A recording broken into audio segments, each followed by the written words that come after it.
Update. Am I the a-hole for calling off my wedding because my fiancé wanted to invite her ex? Original post. My fiancé wanted to invite an ex to our wedding. From what I know, he was a jerk who always put her down and told her she'd never find anyone better. Naturally, I asked her why she would even want him at our wedding. She said she wanted to show him that she had done amazingly for herself and found someone way better. While I appreciated a compliment, I asked her, "Are you really so hung up on him that you'd make our wedding about proving something to him?" The moment I said it, it was like someone else was speaking. I didn't even realize what I was saying until the words came out. I then told her not to bother inviting him because we weren't getting married anymore. She was stunned and eventually apologized, saying she'd forget about her ex. I felt angry and almost said she was the one who needed to forget about him. She spent the rest of the day apologizing for bringing it up, but honestly, I'm now reconsidering the entire relationship. Now for the top comments before reading the update. Not the a-hole for calling off the wedding if her fixation on her ex raised serious doubts about the relationship. The fact that she wanted to invite him to shove it in his face shows that she's still emotionally tied to proving something to him. This, at minimum, she is not prepared for marriage. At worst, she still has feelings for him. I am not saying to end a relationship, but at least postpone the wedding for several months until you have more time to clear your uneasiness and feel again if she's the one. Don't take unnecessary risks. I'd suggest OP delaying for at least a year. If OP and fiancé are living together, I'd suggest they live separately. The goal being to find out if she is with OP because she loves him for himself, or does she love the idea of OP so she can throw it in her ex's face.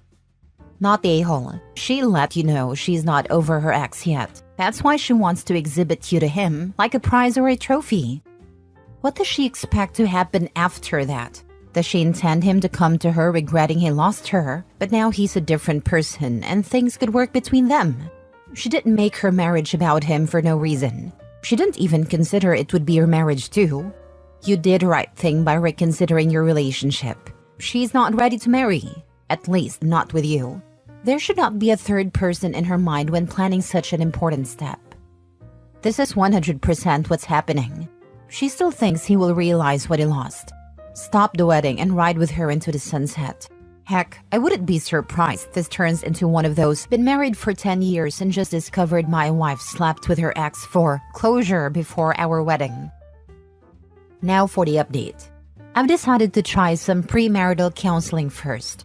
Our wedding has gone from being called off to being postponed indefinitely. My fiancé tried to explain why she wanted to invite her ex.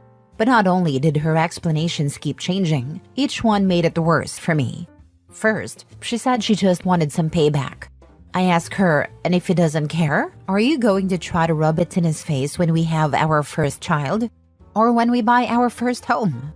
She said that's not what she meant, and she just wanted to prove her worth. I responded, "So I guess your ex is the only one who can determine your worth?" We kept going back and forth like this for a while, and every answer boiled down to the same thing. She cares what her ex thinks, and apparently she can't be happy unless he feels some sort of way about it. She denied it, but honestly, I'm finding it hard to believe her. I don't want our marriage to only feel valuable if her ex validates it. I refuse to be with someone whose happiness revolves around their ex's feelings. That said, I've decided to at least give counseling a try. We've been together for years now. For context, she was with her ex for about 2 years, then met me 3 years later, and we've been together for 4. I figured I should at least give it a shot, if nothing else, so I can say I tried. Not the a-hole. After 7 years broken up, 4 years out of the 7 with you, and sounds like she's still not over him, I wouldn't dare marry her. Exactly. If the ex were to show some interest, she'd drop OP in a hot minute. I almost wonder if she was hoping that by inviting her ex, he'd give her the opportunity. It's been 7 years, and she is still this obsessed. If you break up now, can you see yourself still being obsessed with her in 7 years' time whilst planning a wedding to someone else? Know your own worth, OP. Unfortunately, it makes me wonder if she's settling for OP solely as her insurance policy. Does she want to be in this relationship because she loves OP? Or has she just been using OP as an accessory to show off? It also makes me wonder what else has she tried to do to get her ex's attention when OP wasn't aware. How can you plan your future together when she's always going to be stuck in the past? It sounds like you're not holding out too much. Hope for counseling have any good effect. That's a very smart thing because I don't think I will. It's kind of hard to be hopeful after listening to my potential wife say she cares about what her ex thinks in like 10 different ways. It's been a long time, 7 years. Maybe time isn't the answer, and even therapy can't help her. I wish you the best, and thank goodness you've at least indefinitely suspended marrying her. It seems like she can't commit 200% being with you if she still feels so much about what her ex thinks. Last story. Final update. Am I the a-hole for not giving my partner a second chance after he made a mistake while he was on a vacation? Original post. I, female 26, met my partner, male 39, 6 years ago when I first moved to Canada from Germany. We moved in together within a year. We work in different fields, but make about the same amount annually. I found out I was pregnant in July. When I told him, he was frustrated. I reminded him that I had repeatedly mentioned how my medication interactions required us to use rubbers, as advised by my doctor, but he had refused. Eventually, he said he was happy to become a dad and would support me. We were invited to a destination wedding in Mexico, his friend's wedding. I told him that my doctor had advised me not to travel, as I had been very sick lately and had been hospitalized a few times, so I couldn't go. He got upset and said he really wanted to attend. I got tired of hearing his complaints, so I told him it was fine. It was just a week and he should go ahead. I spoke to his mom, and she offered to drive me to the hospital if I needed to go while he was away. The wedding was last Tuesday. He left on Saturday evening. He sent me some pictures on the day of the wedding, saying he missed me and wished I was there. I replied that hopefully we could take more trips once the baby was here. Then he went quiet on Wednesday. I got worried and texted his friend, who replied, "Oh, yeah, he's fine. I'll tell him to text you." But still, I didn't hear anything. On Friday evening, last night, he finally called. I asked him what was going on and why he had left me worrying sick for days. He asked how I was doing and if I needed any help. I said I was okay and luckily I hadn't needed anything. Then he said he needed to tell me something. He confessed that he made a horrible mistake while drunk. He hooked up with one of the bridesmaids, the bride's sister, and brought her to his room. In the morning, he realized what a fool he was and told her to leave. He said, "I made a mistake, but you have to realize if you were with me, this wouldn't have happened. I was drunk and lonely. It was a one-time thing and meant nothing." I felt like my brain was frozen. I said, "And you ghosted me for days and are just telling me now? Were you with her this whole time?" He said no, that he needed time to think because he was ashamed. I told him not to bother coming home. I said he could stay with her or his mom until I found a place and that I never wanted to see him again. He accused me of being selfish, hormonal, and overreacting to one mistake. He said he took responsibility, owned up to what he did, and would do anything to prove himself to me. Am I overreacting for not even considering forgiving him for the sake of the baby? My best friend thinks we should try counseling and give him one last chance, but I'm just so upset that I can't even think clearly. Thank you for your advice. Now for the top comments before reading the updates. I made a mistake, but you have to realize if you were with me, this wouldn't have happened. This isn't taking responsibility for his behavior or owning his mistake. He's blaming you, and that's disgusting. Everything he said is making excuses for his choices. Cheating is a choice. He chose to go instead of staying with you, even throwing a tantrum until you gave in. He chose to drink. He chose to hook up with her. You are not overreacting. You are not selfish or hormonal. He's the selfish one. If you take him back, I guarantee he will do this again the next time his brain freezes, or you aren't able to cater to his every want. Find a new place and focus on taking care of yourself and your baby. He's not a good partner and you will be better off without him. Thank you. I needed to hear this. He did not make a mistake. He made a choice to ignore his commitment to you and be intimate with another woman. That is not a mistake. It's a very poor choice. And you are not the least bit responsible for his poor choices, as he is an adult and capable of functioning without you. You need a partner, not a child. You are not the a-hole. He was 100% shacked up with this woman the whole time he was ghosting you. He's lying. That's how I feel, because he didn't even acknowledge me until Friday. I would reach out to the friend you talked to, tell him you know about the bride's sister and you're just confirming the details. That guy knows what happened. The reason I say he's shacked up with her is that a guy with this level of maturity would argue to himself, well, since I already slept with her, what's the harm? I thought about it, and my friend said this would make me look like a crazy person. Is it crossing the boundary if I do that? I guess I would approach it something like, hey, I've spoken with my partner about what happened in Mexico with the bride's sister. I just want to make sure I have the full story. You spent the rest of the week with her? Keep it somewhat vague and non-accusatory. And yes, it's a white lie, but it can help bring truth. However, also ask yourself the question whether you even want to know. Would it change your decision to leave him? Also, I missed that this man is almost 40. If he can't have a drink without ending up falling in another woman's vag, then you've got way bigger problems. I just texted him that. Hopefully he will tell me the truth instead of covering up for him. First update. As many of you suggested, I sent a quick message to his friend and a bridesmaid he slept with. I told them that Kyle had admitted to the hookup and said it was a one-time thing, but I was wondering if there was more to the story they'd like to share. They both blocked me. Then, all of his friends blocked me on social media as well. Late last night, he sent me a message, I think he was drunk, calling me an unhinged lunatic. He said he had done the right thing by owning up to his mistake and confessing, yet I acted like a crazy person and harassed his friends and the bridesmaid.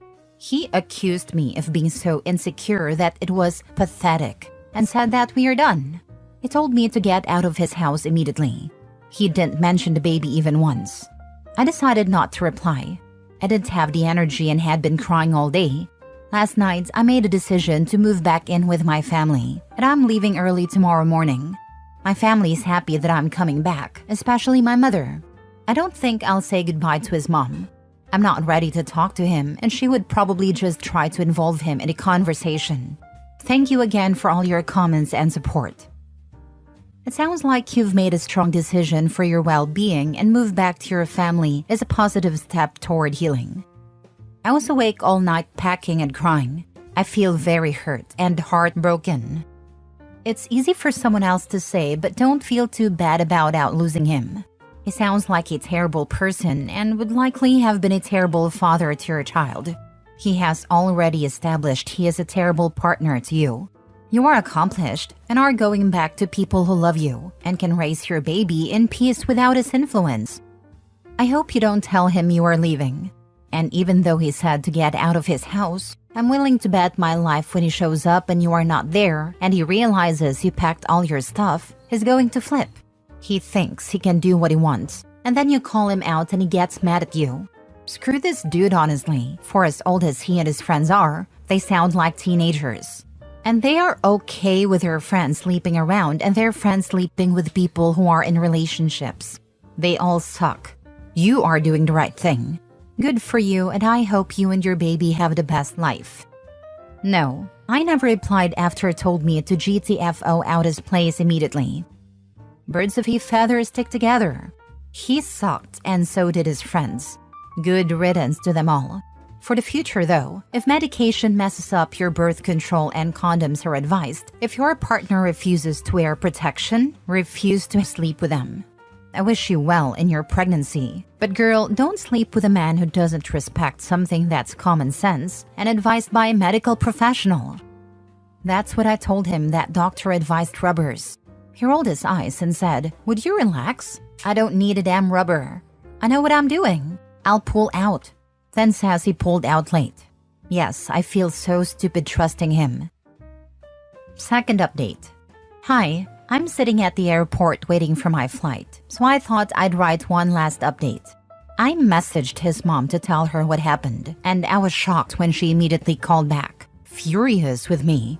She said I had some nerve twisting the story to cover for my cheating. I was completely confused and told her I didn't understand what she was talking about. Apparently, he told everyone, including his mom, that he had checked my social media. He had all my passwords, though I never had any of this. I've since changed all my passwords and found out that I was having an affair with a coworker. According to him, I was trying to trick him into raising a baby from this supposed affair. I explained to his mom that most of my team works remotely, so this claim makes no sense. Plus, I only have about 25 followers on Instagram, mostly family from back home. I also have a personal rule not to add coworkers on social media because I prefer to keep my personal and professional lives separate. She said her son found out about the affair while he was alone in Mexico and is now heartbroken. She kept going on about how I could do something like that to him. I kept trying to explain, but she wasn't listening. I was so upset that I finally told her I was done arguing and hung up. I'm done with this man and his lies. He just makes things up and blames me for them. I can't do this anymore. I've submitted a time-off request to my boss, who is amazing, and will be taking some time to settle down over the next few weeks. I'm looking forward to starting a new chapter in my life without him. Holy smokes. I'm so sorry. The trash took itself out. These people are toxic. Save yourself. I was gonna tell his mom I'll gladly do a DNA test when the baby is born just to prove that I have never cheated. Then I realized she doesn't want to listen to me. What's the point? Think about that once you get some time and space. If you decide to establish paternity, hire legal counsel. Child support is the right of the child. Knowing that, everything can go through the courts. You don't have to engage his mother on this topic. If he pushes for a paternity test, you may not have a choice. Either way, take time. Build your support circle. Be safe and peaceful for you and your baby. Think about what you want and what your child will need. Then determine what to do. I'll keep you in my thoughts and prayers. Do an agreement that when the test comes out and the baby is his, she and him won't be involved in the baby's life. I'm gonna talk to my dad's lawyer next week. That's a good idea. I just can't get over his lies. The only co-workers I have in our Canadian branch is my boss, a lady in her late 50s, our admin lady, and the IT guy who is a guy in his late 60s and happily married. Rest are all virtual. I've been working from home for a long time.